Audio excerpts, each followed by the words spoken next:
নমস্কার, আমি জ্যোতিষী পিন্টু ভট্টাচার্য বলছি। আজকের টোটকাটি হচ্ছে শত্রুনাশ। যদি আপনি শত্রু দ্বারা অত্যাচারিত হন, শত্রু নিয়ে যদি চিন্তিত থাকেন, শত্রুদের দ্বারা যদি আপনার বিভিন্নভাবে ক্ষতিগ্রস্ত হয়, তাহলে আর চিন্তা করবেন না। আমার এই টোটকা আপনার জীবনের শত্রু দূরীভূত করতে ভীষণভাবে সাহায্য করবে। এই টোটকা অত্যন্ত পাওয়ারফুল টোটকা।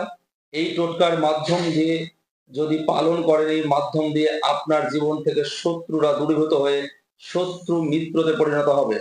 এটা করে দেখুন। এটা কি করতে হবে? মূলা নক্ষত্র। মূলা নক্ষত্র দিন আপনি খেজুর গাছের শেকড় তুলে নিয়ে এসে মাদুলিতে, তামার মাদুলিতে ভরে সেটি আপনার হস্তে, বাহুতে এবং আপনার কোমরে ধারণ করুন। আপনার শত্রু নাশ হবেই হবে। জয় মা দুর্গা। এই টোটকার সাথে একটি বিশেষ বার্তা আপনাদের দিতে চলেছি।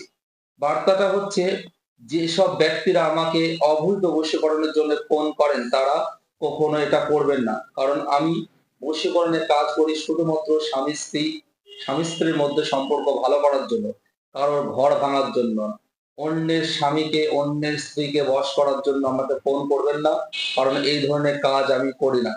সম্পূর্ণ বৈধভাবে এবং স্বামী স্ত্রী সম্পর্ক ঠিক করার জন্যই বশীকরণের কাজ করি, তাছাড়া করি না। জয় শম্ভু, জয় মা তারা।